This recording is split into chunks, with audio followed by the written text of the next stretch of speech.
scared money doesn't make money. It doesn't, man. You know And what I mean? I've seen people that start in the agency space, and they're so afraid of talking to a client, making an offer, not sure if it's going to be good enough, and then they're just frozen.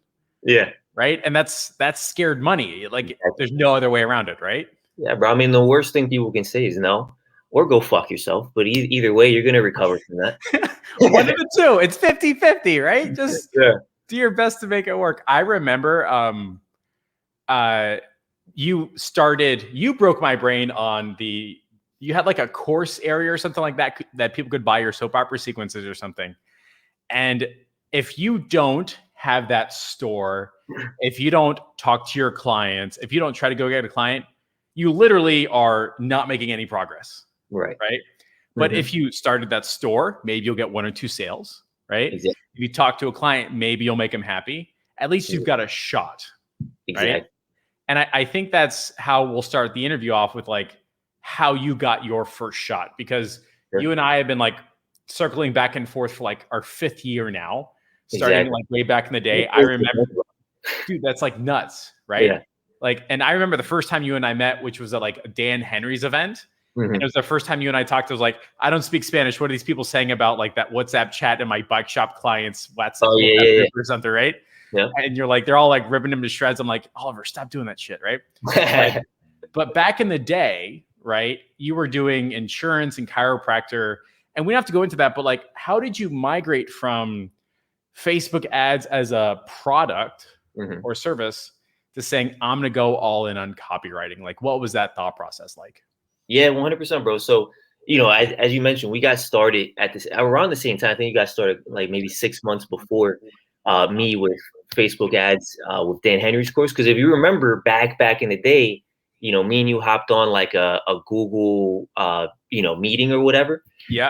And you helped me out on the back end, setting up pixels for my clients and all this stuff. Cause I was super new. I had just bought the course 2 weeks before, and you helped me out. And so I got started with Dan Henry, and I started learning about marketing. Previous to that, I was hopping around sales, trying to help my dad with his car dealership and all this stuff. And so I had the background in sales. I had the background in being obsessed with human psychology and stuff like that. So I kind of understood, and I always loved writing.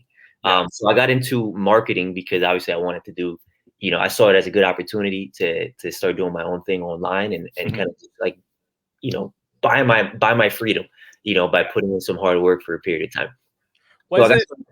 Oh, sorry, go on. Oh, no, go ahead. What was the question? I was going to say, was there a client or a process or something like that? Because you just finished doing a copywriting masterclass, right? Yeah. But did you do a copywriting masterclass? Is that what kickstarted your copywriting career? What made you say, I can do that kind of thing? For sure. So I did Dan Henry's course, and I started getting some clients. And I'm not gonna lie to you, I really sucked at Facebook ads and stuff like that. But what I was good at, I sucked at the targeting. But what I was good at was creating, writing this stuff. Yeah. So from there, I started sharing some posts on my social media, so I gained a little bit of traction. And then I joined a workshop that taught me how to write a sales letter. And the workshop was back in the day, Jason Hornung and Mitch Miller. So they got me my start with, copywriting, opening my mind that way. And then Jason Hornung ended up becoming my client for a year, which was cool. So it came back full circle. But, I got my start there. And right after that, after I kind of learned some of the frameworks of copywriting, kind of, headline and how to position stuff, I started writing my own story on social media because I realized that. Exactly. Remember, I was doing stories because I realized that that's how people connect with you. And if people can feel like they can connect with you, then they'll trust you. And that bridges the gap between strangers more quickly. Yeah. So business, and it's funny, we'll get into what the business was, but some e-commerce business hit me up and said, hey, can I pay you $500 to do that for my company? Whoa, hold on. You're writing stories on your personal page. Yeah. Employing the skills, and all of a sudden a client says, just practicing out in public. Yeah. Right. So kind of like how Gary Vee is you don't need permission to become an author. Just start writing. You just start writing. Right. Right. I started selling myself with practicing my copywriting skills subconsciously. I wasn't ever doing those CTAs, but I was just telling my story in a way as though it would be like a mini sales letter about Danny Velez. And then, you know what I mean?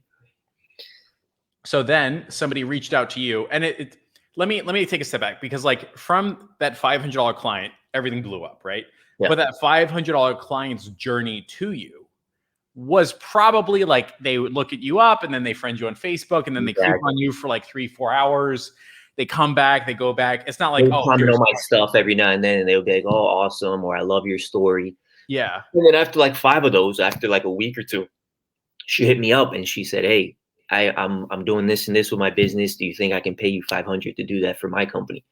And I said, "Well, hot damn, sure." You know what I mean? At the time, I didn't even like, I wasn't even really because I was still scared of saying, "Hey, I'm a copywriter," all of a sudden. But she gave me my first shot. So it was. So when I did my Curious Student, I was worried about the social flack of that public declaration. Yeah. Right. Like the snakes in the grass. Like, what if it, like, and then everything would like rain down and fear and frustration. It wasn't like I didn't know what to do from a technical point of view.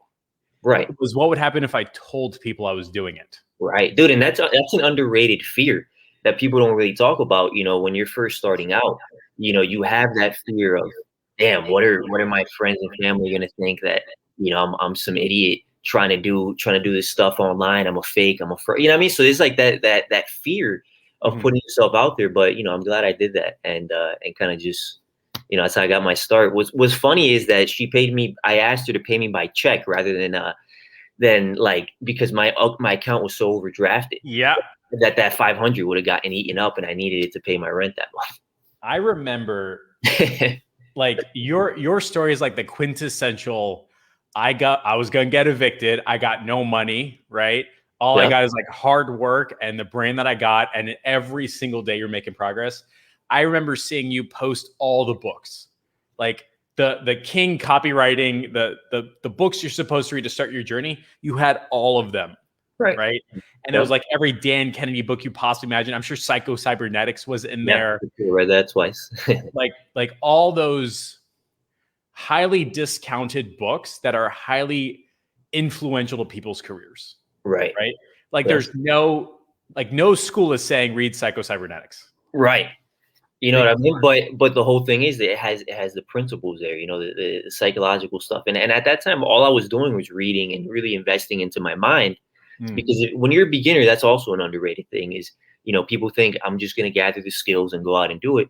But when you're at the very beginning, and even also, you know, when you're at a particular level where you're doing stuff still, but especially in the beginning, you know, you really do got to work on your fucking mind, man. And just go out there and learn some shit. It's the fixed mindset versus growth mindset. Right. But if you just tell somebody that, you're like, look it up, you don't really give credit to the emotional turbulence that led to that fixed mindset. Like there's a reason it exists. Sure. Right. Yep. You need brain breaking moments where you're like, wow, somebody likes my stuff. Right. You need somebody saying, I like it so much, I want to pay you $500. You're like, oh my God. And then all of a sudden your brain begins to move correctly. Yeah. For me, it was the Curious Student with my still friend. Who's like, we've been best friends since like college, and he was my first client. Your first client was a $500 payment by check.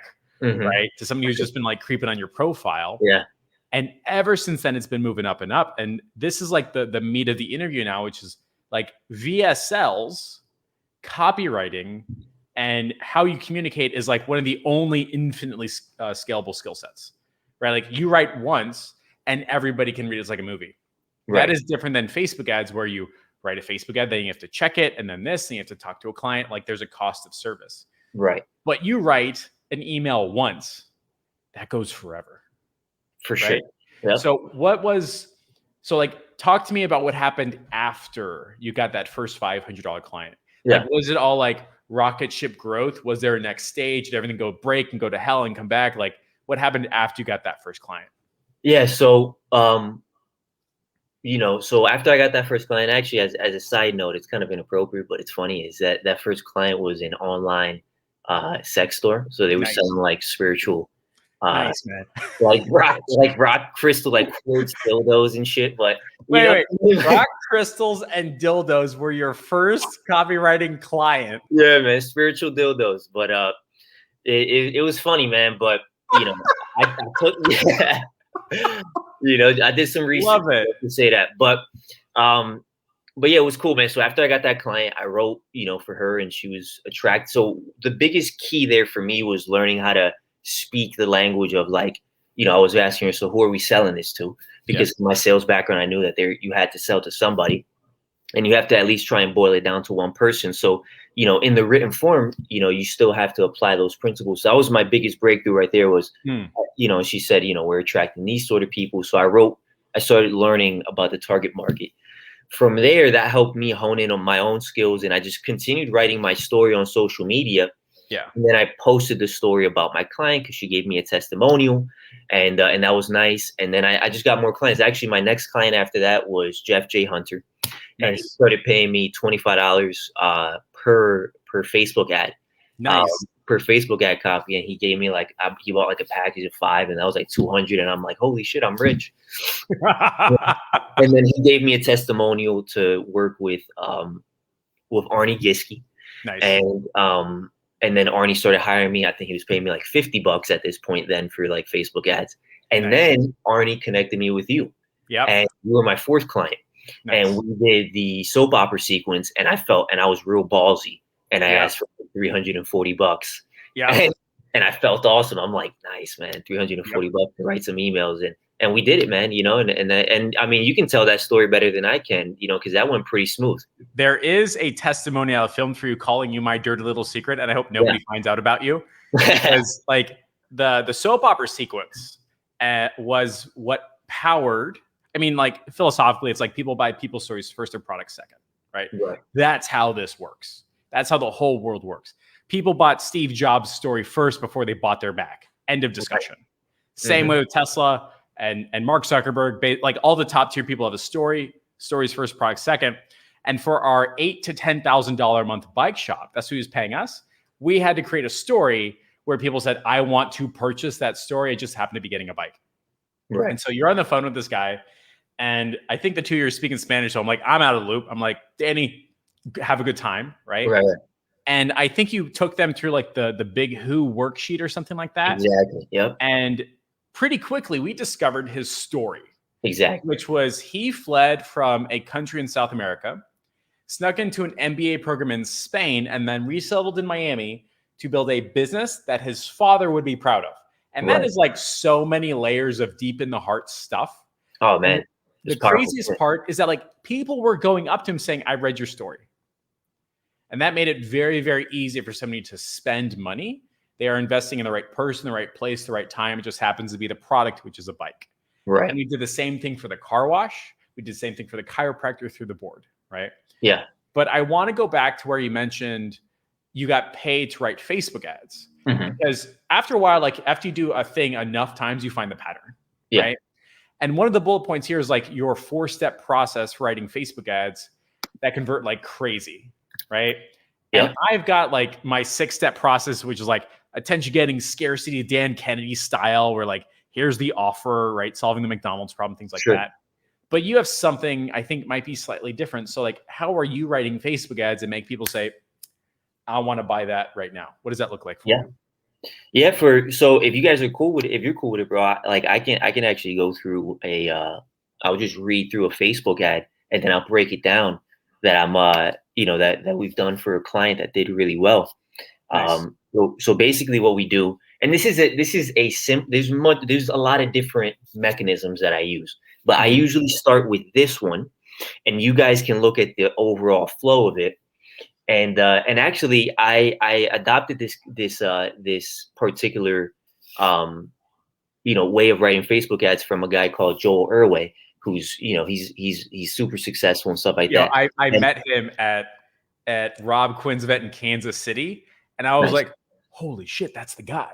Like, that's the guy that taught like the world how to webinar. And I was honestly like, I was a little bit of starstruck, like, oh my God, that's him. He's a normal dude. He's super awesome. But I was like, cool. I was like, holy shit, that's him. No, for sure. Now, you know, he basically made webinars mainstream, and more than that, mini webinars is, you know, which is his niche, are, you know, that's where I make my bread and butter now with, you know, with VSS basically. So the way that I learned to write Facebook ads from him, he calls it his power offer.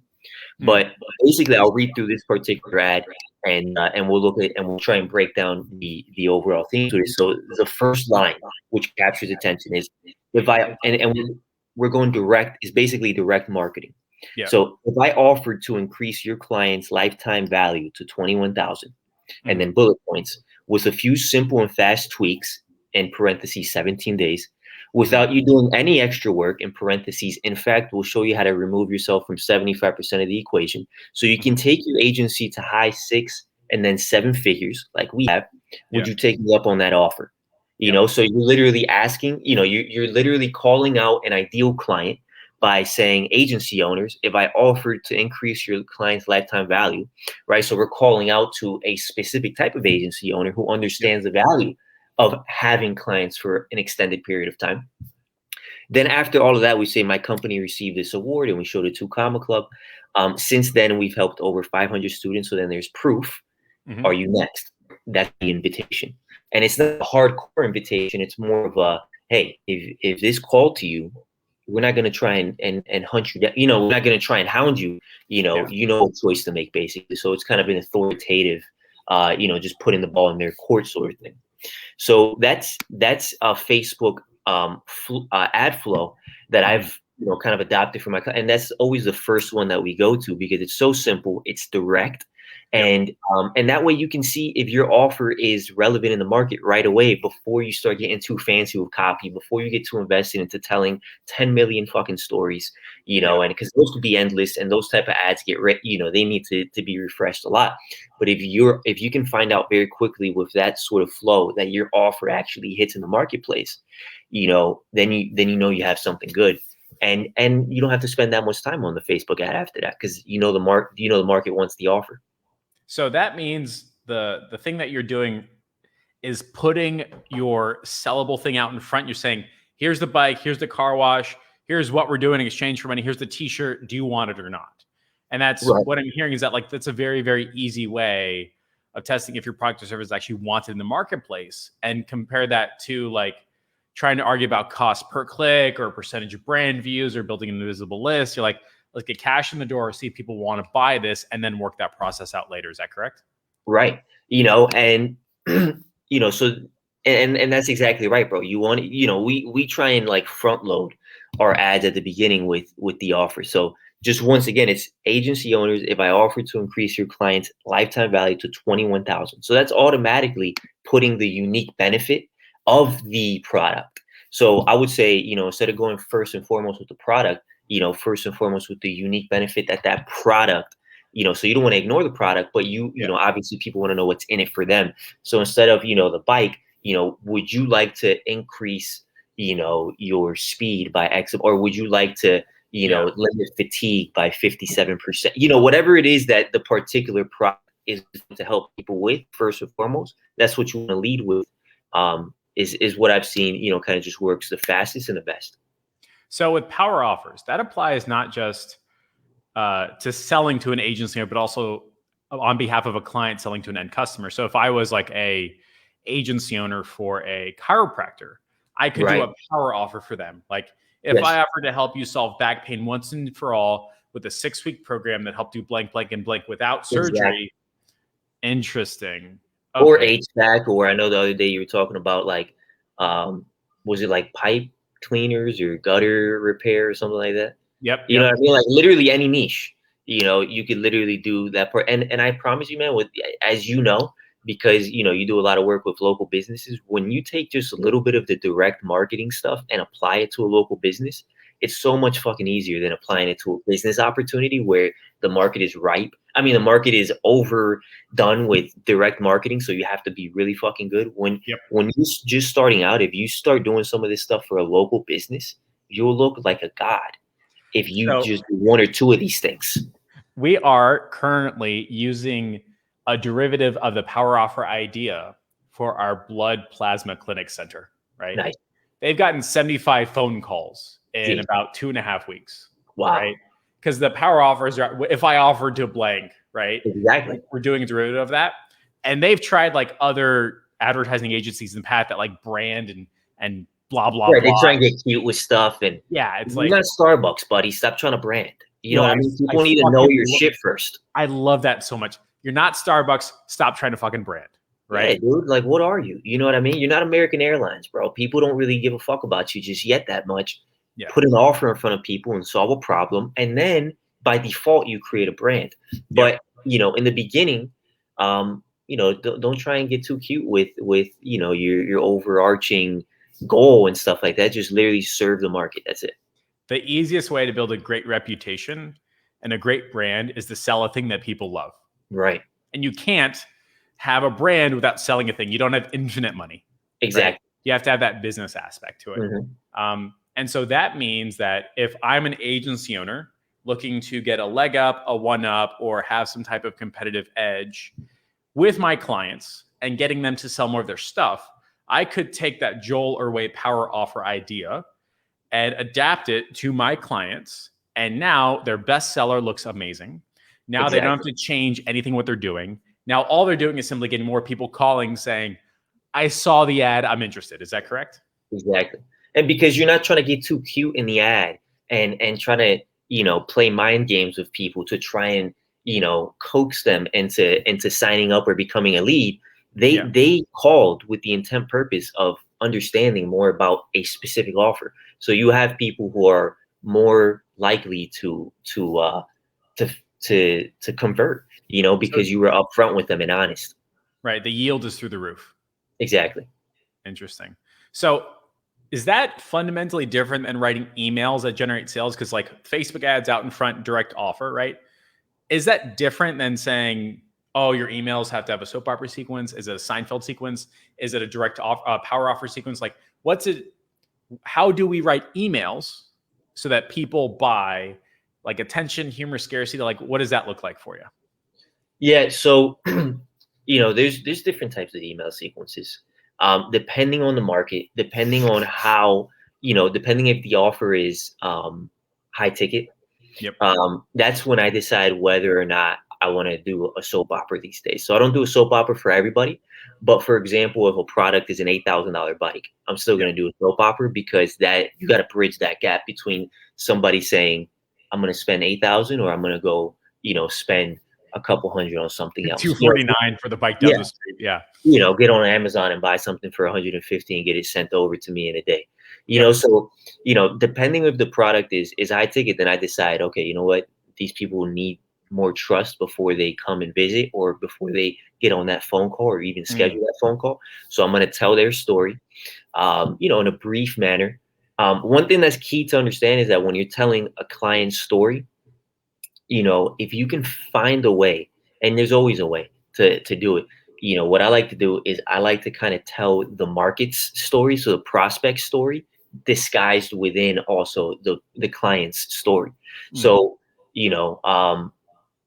that's just one thing to kind of keep in mind. You know what I mean? Like you're telling your client story, but you also kind of want to tell the prospect story. That way they can relate and see themselves vicariously through that story.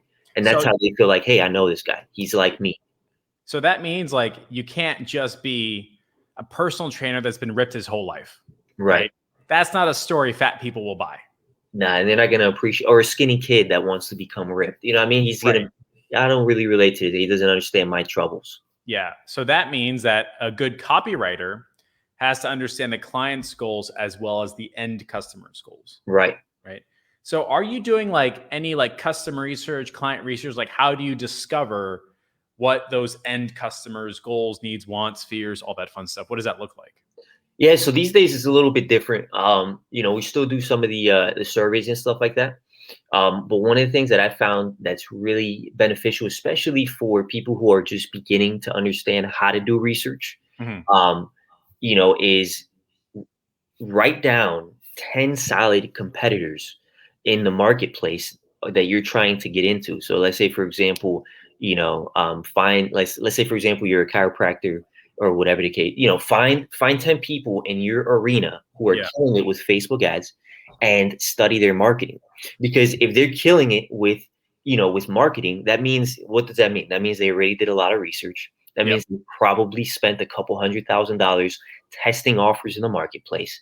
And so by seeing what 10 or 20, or if you want to get crazy, 30, if you can find them, solid, like successful competitors are doing, you'll start seeing themes. You'll start seeing what sort of offers matter in the marketplace, what sort of things people like. And then the other thing I like to do Yeah. is look for complementary fields. So if you're a chiropractor, then I would look for 10 or 20 dentists or Mm, 20 physical trainers or physiologists and look at what they're doing and try and see if there's an innovation in that field that I can mimic for my field and bring it over and yeah. see if they're doing something completely different that for some reason my market is kind of tunnel vision towards and they just don't know it exists yet and bring something new and try and see if I can make just bring an offer that's fresh and appealing based on all that knowledge. And that gives you a really good foundation, man, because you're basically hacking other people's research.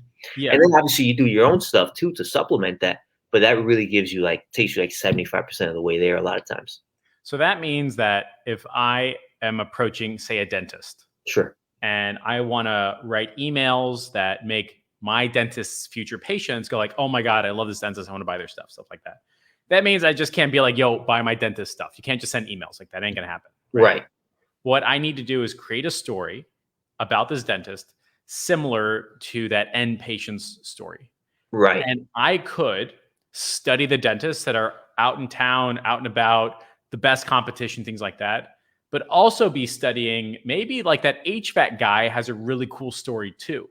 Right. Maybe. Or they have a really cool risk-free offer or some sort of, that for some reason, hey, you know what? I think this would work in the dental field if I Yeah. adapted in some way, but I don't see any other dentists doing it. And then you sit down with your client, you're like, hey, what do you think about this?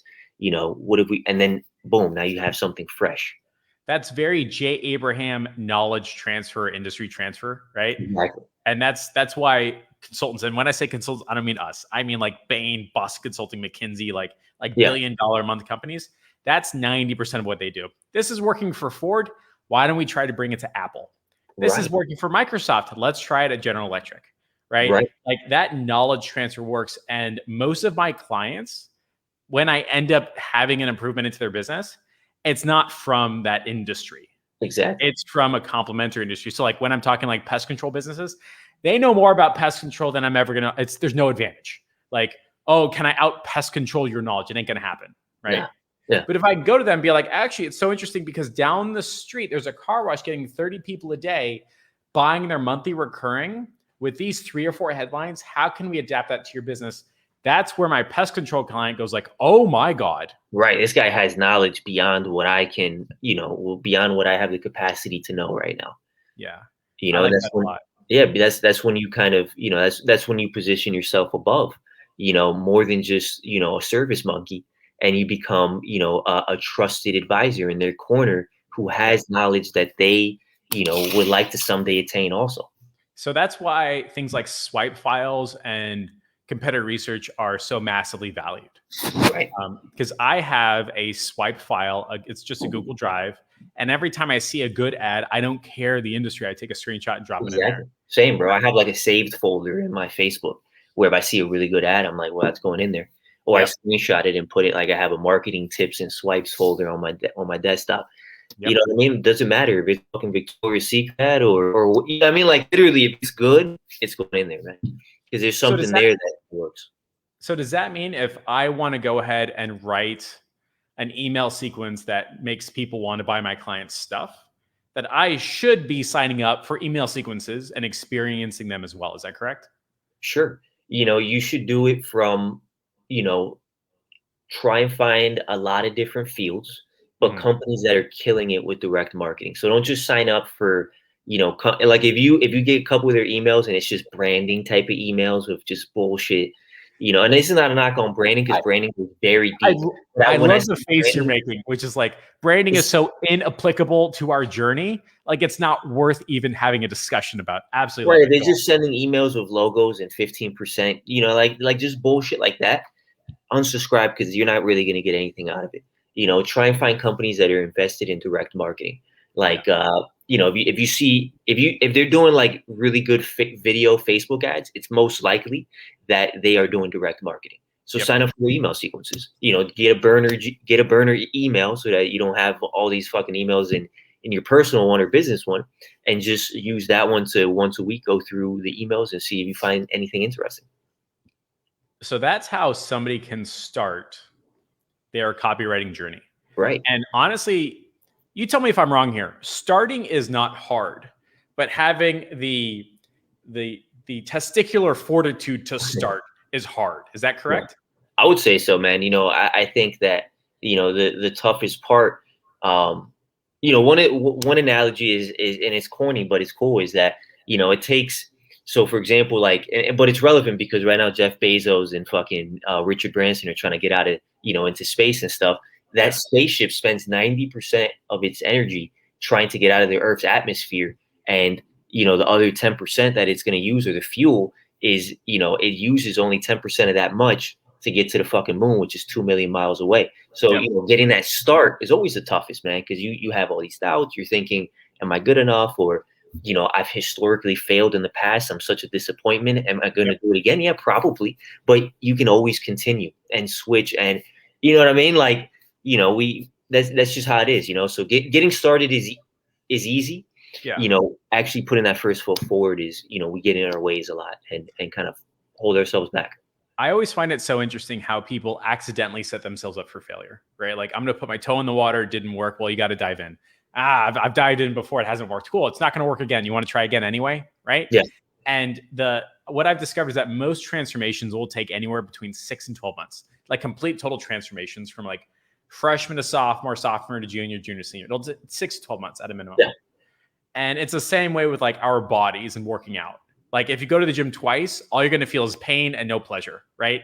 Mm-hmm. If all you do is copyright for 2 weeks, you're not going to get your intended results. You got to like do a lot over the course of time. And then you start pumping out $1,000, $2,000, $3,000 a day in retainers. And you're like, wow, this was so easy. And you forget how hard it was in the beginning. Right. And another thing that's interesting is sometimes there's such thing as like beginner's luck. So you kind of get like that. You kind of get like a real, like, you go to the gym for the first day and now your veins are popping out and you're like, oh, that's awesome. But then you go to the gym, for 2 weeks straight and nothing really changes, so, but you got hyped up on that beginner's luck and you kind of slacked off maybe, or whatever the case was. So even when you start seeing wins in the beginning, understand that times can change pretty quickly. So just be willing to continue that same enthusiasm for a while. Don't just get hyped up on quickness, and just understand that it's a marathon, bro. Just keep doing the same thing and you're going to get to where you want to get to. Now, in my experience with like agency and getting clients interested in buying my services, that's like a whole sales process, right? And the vast majority of people, including myself, don't have the biggest network. Naturally, people text messaging me every single day saying, I want to buy your stuff. Let's go. Send me an invoice. It just doesn't happen, right? Right. So what you have to do is you have to like run ads, right? And it goes ad. And then the next step is they talk to me on the phone and bought my stuff, right? That's usually how it goes. It could be as simple as like add to Calendly, or add and an overview video, and then they sign up in Calendly, right? Something like that. But what you've ended up doing is you did work for another agency, right? And you had that middle step. You had like the ad, and then you had the phone call, but there was this middle step, which is like landing pages, right? Or sales pages, something like that. And your sales letter generated, what is it, like 1.35 million, 5.3, a huge chunk of change. Exactly. Right.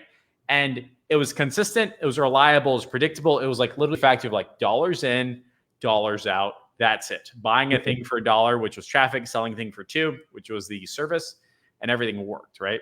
Yeah. Now I've tried sales letters. They are difficult for me. They are massively rewarding.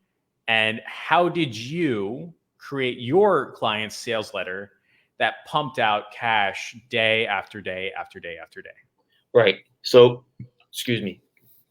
So what we did, this particular client, just to give you a background on the client, was, they were at around $30,000 a month, and they were stuck at that level. It's not a terrible place to be stuck at, but they wanted to hit $1 million, recurring a year, and they had an agency and they were doing chiropractic marketing and stuff like that, like probably many of the viewers. And, so they were at that particular level. They tried a bunch of stuff to try and do it on their own. So he finally hit me up because he had been following me on Facebook. He liked some of the stuff I posted, and we connected, and we were friends. And on that level, at least at the time. So he hit me up and he said, hey, I want to learn more about what you're doing. So what I set him up with was, we did, we wrote some ads. We took them to an opt-in page, which opted them into, on the opt-in page, they didn't get some sort of a lead magnet. The opt-in was purely to opt in to learn more about the offer. So like that was a big transition that we, because we didn't want people to come in, at least not for the services, maybe for like courses that does work very well, but for his services, what we wanted to do was bring in people who were already hungry to learn about the offer. Yeah. And so we made them opt in to learn about the offer, and then a sales letter, which was about 7,500 words, this Mondo fucking almost short novel, Yeah. and really just indoctrinating people on who he is, why they need to trust him, their story / vicariously the prospect story also. Yep. And from there, very quickly, he started getting more and more clients. He ended up getting like 45 clients from that, and he went from 30,000 a month to 115,000 a month. Nice. And over the course of 2 years, he did not change a single word, a single headline, a single offer. It's very hard in the copywriting world to have a control for 2 years. Yeah. It generated over $1.35 million. That's some like Agora level crap right there. Like it just works, never touch it, just pumps out cash day after day after day. Right. So when you were creating this sales letter, what was like your thought process? Is there like a framework and a format? Is it like bold, attention getting headline at the top, credibility, and then give me money? Like what is, because it's not just words, right? They're built in a way like a movie that makes sense. So like, what does that look like? Well, first and foremost, coming into it, my thought process was, holy fuck, this client just paid me $7,500. I better. Okay, wait. Look, Danny Velez 3 years ago was happy with like $370, and now you're getting checks for $7,500. Yeah, now that same exact package is $12,500 or $5,000 down, and we do 7.5% of top line revenue. Love it. So basically, that was my first thought was, well, I fucking better get serious about this, and so anyways, basically the framework that I want to get into with the readers, I mean, with the viewers, and if you guys are taking notes, unless you want to watch the replay, but this is it right here. This is like yesterday night I was sitting in my bed in the hotel, and I'm like, let me look at exactly what this framework is so I could give it to people and they can like literally use that exact framework and write it down. So the first thing we did was the headline. Obviously, the headline is very important. And in the headline, the way you want to write a headline is you want to front stack the headline with the foremost benefit. So you don't want to start off with a bunch of extra bullshit like, how would you like to blah, blah, you know what I mean? You want to start out with the benefit. So the way that we wrote this headline was, we guarantee 70 new patients this month. ... So that was the front stacking of the core benefit. Yeah. 2 years ago, that was a unique offer. Most people were offering bring in 10 to 15 patients, or whatever the case was. With him, we looked at all his clients, which at the time he had like 28 clients, and we looked at the average amount of leads that he was getting per month, and it was 70 per client. So we said, well, let's guarantee that because that's the average. That means you can most likely do that. And then the rest of the headline was, or we'll refund you every penny plus send you a $1,500 check in the mail. Yep. So that was the headline. You want to think of a headline in those terms. You want to put the benefit there, and then you either want to, what's unique about this offer was, well, we're going to refund you everything if we can't deliver. Most people had fears about refunding with agencies back in the day. A lot of people still do. But if you can guarantee a minimum viable result for your client, there shouldn't be any fear with that. So the next thing we did was it's called the lead or the hook. But for this, for the purpose of non-copywriters out there, I'm just going to call it questions. So we lead in with a series of questions that first start off with a negative appeal where it's, are you sick and tired of blank, blank, blank? Are you pulling your hair out, wondering how to do this? So we do about 3 or 4 negative questions, and then we hit them with 3 or 4 positive questions. How would you like to never have to worry about this? What would it look like if you can achieve this in X amount of days? Excuse me. Would you like to make a lot more money? So we start then. So that's the questions. After the headline, it's the questions. Then we start with the story. So after the questions, we say, then pay attention to every word in this letter, because I'm about to reveal to you how we do this for these clients in this amount of time and how you can do it too. Let me explain. And then after that, we hit them with his story / keep in mind, vicariously also the prospect story. People didn't sign up to read a fucking Stephen King novel. They read to learn about how you can help them. So if you're going to tell a story, don't waste their time. Also make it relevant to them. After that, after we tell the story is the lead up to the aha moment, which is the unique mechanism. How is it that your story led you to discovering this big thing that now helps people? After that, you want to address and throw stones at the marketplace. The reason why we started doing things this way is because we realized that everything was so fucked up everywhere else, and people are doing it this way, but really it doesn't work, or whatever. You want to discredit the marketplace to position yourself higher, because most of these people have tried the other things in the marketplace, but it never worked for them. That's why they're still searching. So it doesn't mean that the other stuff in the marketplace is irrelevant, because it works for certain people, but obviously it didn't work for them, or they wouldn't be on your page. Does that tie into the whole thing of like, don't be better, be different? Yeah, I would say, be different. To be honest, man, listen, there's a million agencies, and I guarantee you every one of them could get clients for people. But, sometimes it doesn't, sometimes it doesn't work there's a million copywriters, you know what I mean? But people go, sometimes I could get results from people that other people can't get, you know what I mean? So it just depends, So yeah, I would say it goes with the whole be different. Don't be better. There's just something out there for everybody. So after you address what's wrong in the marketplace, you want to reinforce what's unique in what's your unique benefit. And then after that, you present the offer, and you kind of, hey, now that you know all this stuff, here's this, here's why you need to do it. Here's how much it is. Here's the guarantee. Here's blah, blah, blah. After that, you show a bunch of proof. You really want to show proof throughout, but right after you have the offer and you ask them for the money, that's really the time for, here's the testimonials. Here's people that actually did this, and this is why you should trust this too. After that, you hit them with the close. Hey, this is limited time only. It's open only to 30 people, or I'm closing this at the end of the month. And then you close, with a PS, just to reiterate everything with a final call to action. So when I broke down that sales letter, that's exactly how it worked. That's exactly the flow. And if you follow that, I guarantee you have a solid skeleton for writing your copy. So that means that there are agencies out there that are putting $500, $1,000, or even $2,000 a day into advertisement. And they're pushing those people to a sales call, or pushing them to a next step, or get on my email list. Right. But now they're dealing with people who are like kind of not interested. I don't really know. They don't show up to the call. It's like all this space. But if they had this sales letter in the middle, not only is it filtering better, but it's also getting people off the fence and saying, okay, now I'm committed. Right. And that means on the sales call, you're no longer trying to sell. You're just trying to push them over the edge, which is a much easier sales call and much happier clients. Exactly.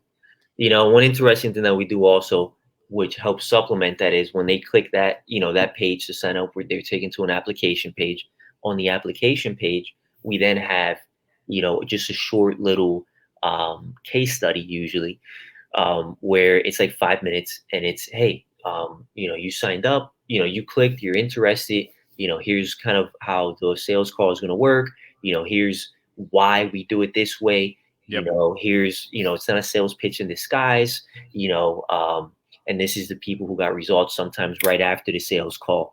And this is actually how we were able to help them once they became clients. So you kind of want to sell them further on just taking that action. It's just about prodding people, in the right way, respectfully, towards your offer. And now you have, like, this whole system that we talked about. Now you have a power offer out in front, where it's like, it's a yes or no. I'm not trying to like do lead gen. I'm not connive you into thinking you should sign up for this. Right. It's just, this is the thing. Do you want it? Yes or no? If you do, you're going to read through this sales letter. You're going to go to a sales call, which is not really in the copywriter's control, but you've got the automatic follow-up of emails. So this future client has seen an ad of the power offer that they want, knows the story of the person selling them the thing, is now on the phone with somebody selling them the thing, and gets a series of emails where they're reinvesting the story, the why, the results, things like that. And then the retargeting ads, they're stupid simple. I don't spend a lot of time on retargeting ads. I write one sentence. And I let the because we get like the video testimonials.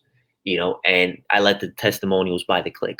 Yep. So that's I mean, usually we're doing like 10 retargeting videos to just on a loop, and those by the click for super cheap, just to restate everything, and that way that everywhere they go, they're seeing, how it works, the whole ecosystem thing, man. And those retargeting is going back to the sales letter. Is that correct? Right. So people, based on the actions that they did or didn't take, you know what I mean? So yeah, it's going back. Oh no, it's going to the application page. Sorry. Application page. Yeah. Gotcha. So Okay. the application page is separate. And the application page restates the benefits that were in the sales letter with the little mini video that, which is kind of like a little case study, and then sign up with some questions that the client has to answer. So it's like a long form lead. Yeah. And then boom. So it goes add with power offer, sales letter. Add to power offer to opt in, because if we went straight sales letter, our ad accounts would probably get shut down. Probably. Okay, gotcha. So opt in, sales letter, then application page, then sales call. Right. There's enough steps in there, and there's enough click investment in there and scroll investment to where like only people who are like really, really interested are getting on the phone. Is that correct? Exactly. Seeing a high percentage of people who are very interested, and if they're not interested, because they know, like, and trust you, they know somebody who can be, so it's easier to get a referral from them. So if somebody says no, one thing that we're training our clients on doing is, with your sales team, because usually a lot of these clients, they don't have like, hardcore closers doing their phones. They just have, maybe like a little VA that they trained up to do just a good enough job. Yep. So we're having them say, hey, if the client doesn't close, offer them a low ticket offer. And if they even say no to that, or even if they do say yes to it, say, hey, I know this is not for you at the moment, but do you know 2 or 3 people who you can put us in touch with who may benefit from this? Love it.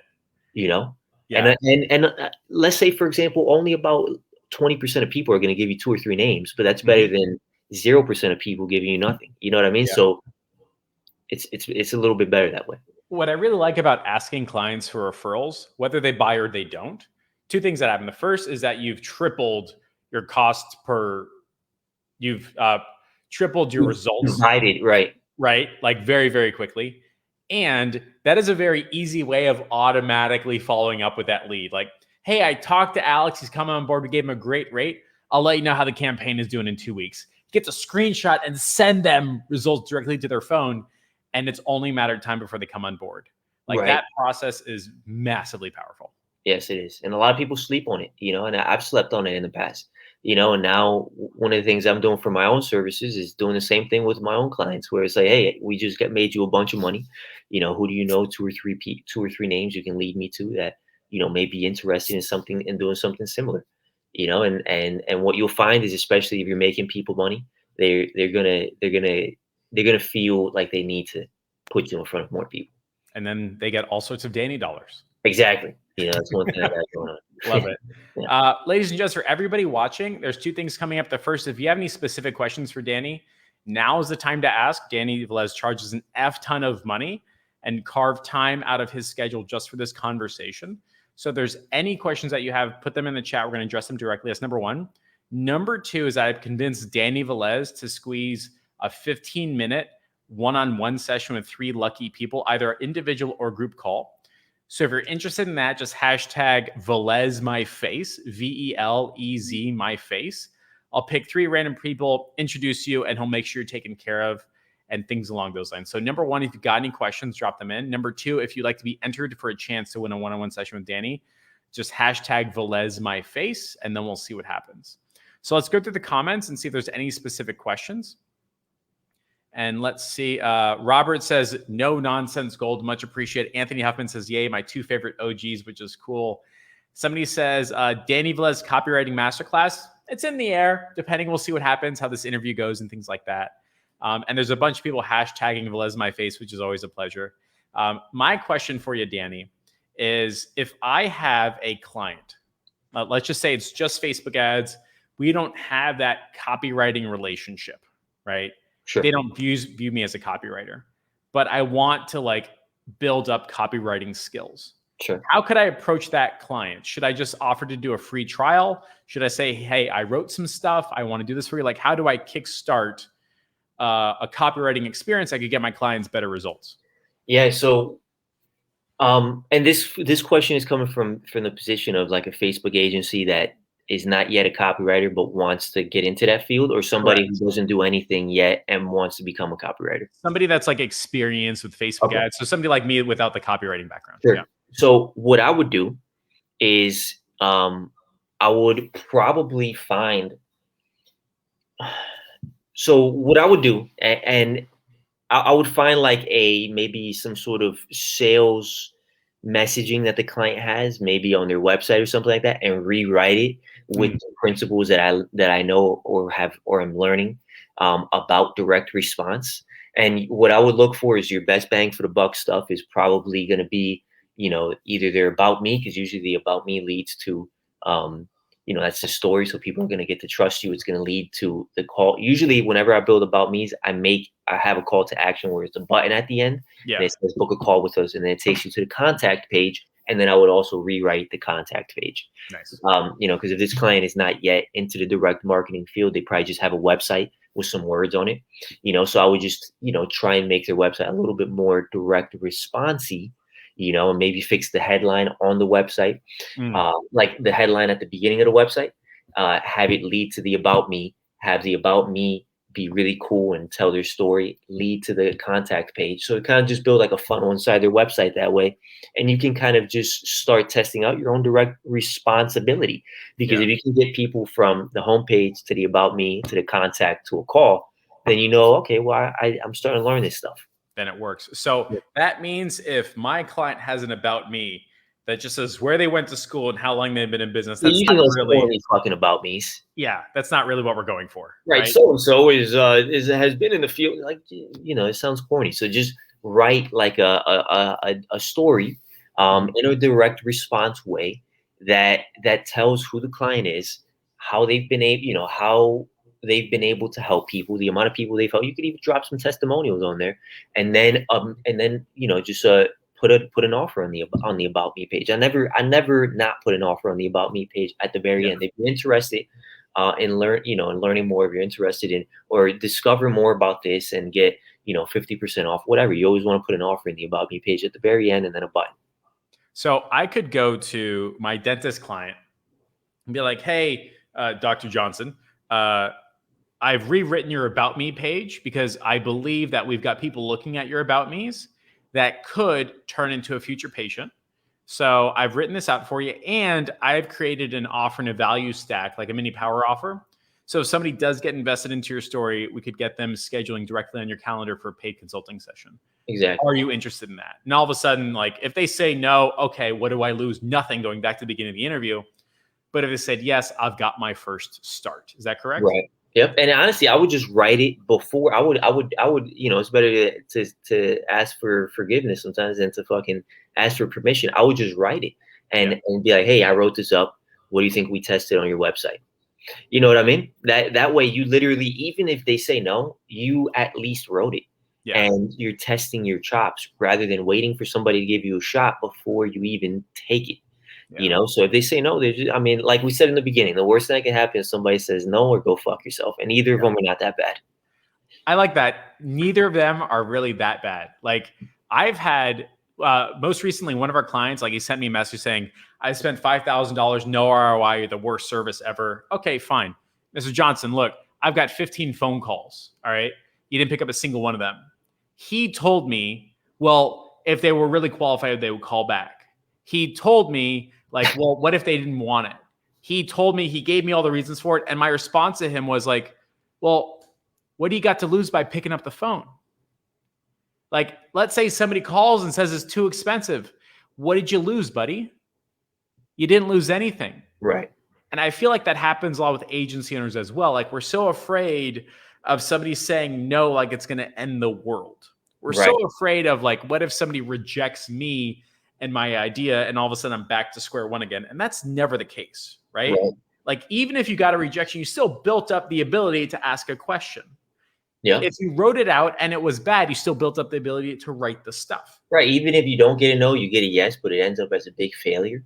Yeah. You know what I mean? If you handle that the right way, it doesn't end up as a big failure. Because I've had a client in the past where we did some copy and it ended up as a huge failure. Yep. I mean, I'm talking about monstrous failure. I Yep. refunded them, and then I sent them some fucking chocolates and some like biscottis, and I said, hey, I really My apologize. bad. I apologize for wasting your time. I just wasn't able to, and blah blah blah. And bro, they ended up like a year and a half later after, they ended up like referring me to somebody Yep. because they said, hey, I appreciate how, you know, um, professional you were, and I understand that you can't make it work for everybody, but Yep. I think that you can make it work for this person. So even if, don't be afraid to still even, you Yeah. know, get a yes and fail. So that's like the most fun part about this whole journey. Even if you get a yes and you bomb it, you can still make somebody whole, right? Right. You can, and this is a question coming up. Like, what if we have good enough copywriting skills? Right. We don't have a huge portfolio of case studies. Uh, could we just offer like, hey, can I do this for you? And if you hate it, I'll refund you. Sure. That's totally acceptable, right? Yep. Or you can do the opposite. Do it for them and say, hey, only if you get 3 patients in through the door, based from this, then you pay me an agreed upon amount. Yeah. And you can even do it that way. And sometimes if you do it that way, you can even since it's a risk-free offer to the client, sometimes you can get paid more that way. Rather than making them fork over, let's say, for example, $500 on with without seeing any results yet. But you can say, hey, and if you get 3 patients in through the door, then pay me 1,500. You know what I mean? So that means I can go to everyone in my social circle and be like, hey, I'm learning how to do copywriting. I want to write you a series of emails that will get you qualified people that want to buy what you have to sell. Only pay me after you get cash collected. Are you interested? Yes or no? Boom. So That's now it. we've got an offer that is like anybody can fucking do that right now. Right? Anybody. And bro, I promise you, most people would be down to do that. And if you want to be even more bossy, I still do this to this day, bro.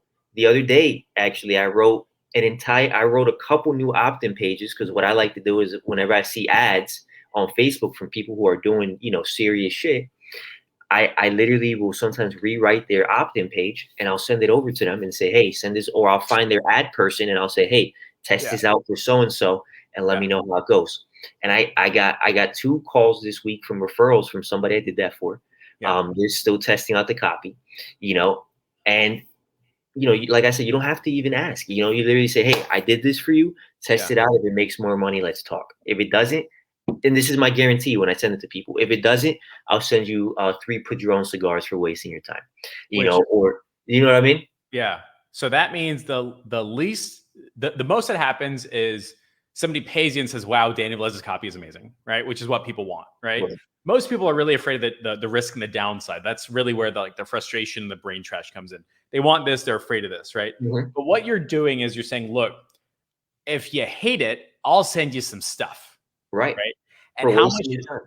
how much is that? What, like $75, $100? Yeah, so the Padron cigars are $26 a stick, the 1926 one. So that's like, yeah, that's like $76 or whatever. Most people though, even if it does not do that well, they're gonna appreciate it and they're gonna end up on good terms with you and Yeah. they might refer somebody to you. And you know what I mean? So the whole point is you really don't have anything to lose because you're starting off on a foot with goodwill. Yeah. You're starting off with giving value before you even ask for anything in return, even before saying hi. Here's like the most interesting part. Like if you're in the business of advertising at clients, you got to pay you got to pay somebody some amount of money to get a client, right? Right. So if it's like $5,000, you're gonna have to pay somebody $2,000. Just accept it, right? Between sales costs and advertising costs, walk away with 60% margins. You're gonna have a good time. Yeah. If you're trying to get $1,000 client, you got to give $200. Just accept it, right? What I heard from you is that you could get a client and the most it would cost you is $76, right? Roundabout, man. And that's sometimes you don't even have to do that because if you end up getting them, I mean, I end up sending them the cigars once they become clients, though, Yeah. as a thank you gift. So yeah, let's say for example, less than or equal to $100. Yeah. You know what I mean? So for And a then once you hundred get bucks, some big wins with those clients, if you want to keep them on for a long time, send them a bottle of Dom Perignon. yeah. And that's your cost of client acquisition, just Right. as such, right? Yeah. Um, and I'll tell you what, I'm pretty sure we made somebody's career and they won't know until like a year or two from now.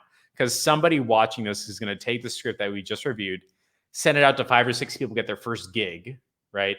And Mhm. now you, Danny Velez, can do for someone else what Jason Horn did for you. Exactly. And I guarantee you what you're saying is 100% true, man. Yeah. Somebody watching this right now is going to take action on what we talked about, the framework of building a sales letter, how Yep. to go out and get these clients, and they're gonna start their fucking career and really change their life, bro. Absolutely love it. Copywriting, by the way, is like I mentioned earlier, one of the few skill sets that like infinitely scalable. You wrote a sales letter once, it just ran. And it's always relevant, bro. You could be a direct response copywriter that killed it in 1905, get a fucking time machine and kill it in 2021. Yeah. And which is what the guy did with scientific advertising, because now I'm reading about how to risk reversal horse trading. Right? Exactly. You know, That, like that book was written in like 1894 and still shit. works. It's still Still relevant. works. Still relevant. Nuts. Everyone's been an absolute pleasure. Danny Velez, we're going to bring this to an end. Do want to say again, number one, if you're interested in being entered into that little giveaway for people watching it live, hashtag VelezMyFace. And for everybody watching, if you are interested in seeing if we should do a masterclass on that sales letter, on that entire process, the VSL, the application page, the whole structure, on how Danny Velez added $1.35 million to an agency, how you could do it too. Hashtag masterclass, and then we'll just get a hand raise and see ultimately if we should take a next step. Danny, always a pleasure. Is there any last words, parting advice, questions, comments, concerns, anything like that? Let's see here. You know, to be honest, just the only thing I will say is this. Number one is it was a pleasure spending time with with you, Jeff, and with the audience here. It always is our second interview. The other thing I'm gonna say is I just want to restate that I can't say enough. If you take what we went through today, there was nothing hidden from you. If Yep. you take these principles and you run with it and actually just do it, I promise you you'll get your first copywriting client and you will have paved an entire new career and skill set for yourself that can pay you, you know, A lot of forever. effing money. A lot of money forever and make you business's most valuable asset. Absolutely love it. We'll bring this to an end. Danny, don't hang up. Everyone, Danny Velez. See you guys later.